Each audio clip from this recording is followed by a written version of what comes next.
안녕하세요. 전몽수무사입니다. 오늘은 중대재해처벌법에 대해서 말씀드리겠습니다.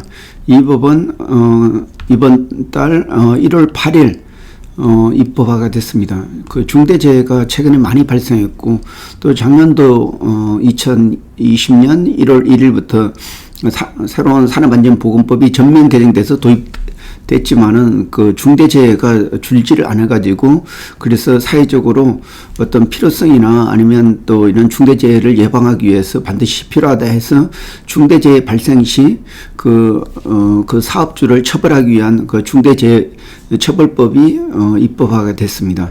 이 법은 앞으로 그 산업안전보건법이 그 산업안전에 대해서 그 위반했을 때 사전 예방이나 이런 차원에서 강력한 처벌을 했고 또 중대재해가 발생했을 때 또 그에 따른 또 관련된 처벌을 했지만은 그 산업안전보건법의 처벌로 가지고는 이 중대재해를 막을 수가 없다.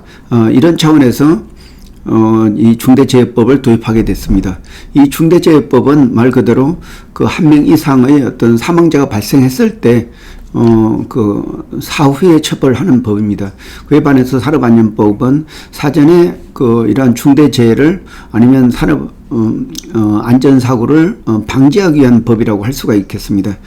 그러면은 그 책임 소재는 어디 있는지 또 중대재해란 어떤 건지에 대해서 구체적으로 보면은 중대재해는 한 명 이상의 사망자가 발생했다든지 아니면 6개월 이상의 어떤 병원 치료가 요구하는 그런 환자가 2명 이상 동일한 사유로 발생했을 때 그리고 3명 이상의 어떤 직업병이 1년 이내에 발생했을 때 이러한 부분을 중대재해라고 하고 있습니다.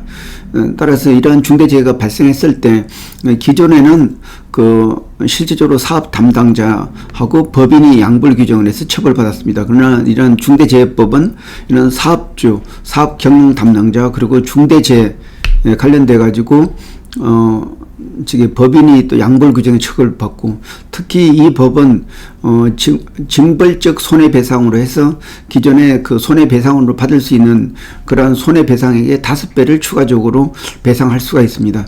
다만 그 면책사항으로 사업주가 이 사고를 예방하기 위한 사전에 그 노력을 많이 했다든지 또 충분한 주의를 준 경우에는 그 부분에 대해서 면책이 된다. 따라서 이 법과 관련돼서는 이런 사고 났을 때 처벌은 받지만은 그 사업주가 충분히 그 예방하기 위한 노력을 많이 했다. 이러한 분쟁이 나중에 많이 발생할 것 같습니다.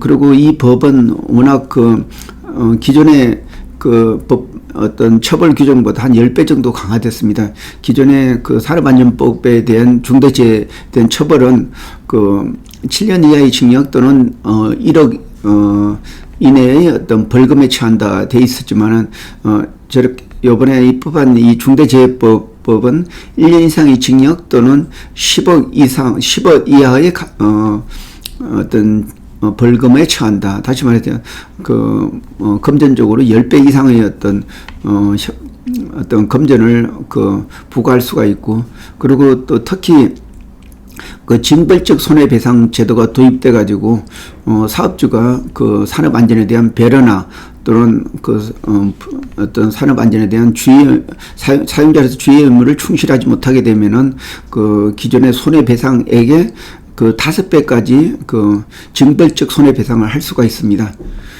앞으로 그 산업안전에 대해서 이러한 사전 예방 조치 그리고 산업안전 체계를 갖추고 이렇게 하는 부분이 지금 기존에 굉장히 중요하게 됐습니다. 그리고 이 법은 그 1년의 어떤 유예기한을 가지고 적용되고 5인 이상만 적용됩니다. 그리고 또 50인 이상에 대해서는 지금 현재 통과된 시점부터 3년 동안 유예한 다음에 실시하기로 했습니다. 예, 이상입니다. 고맙습니다.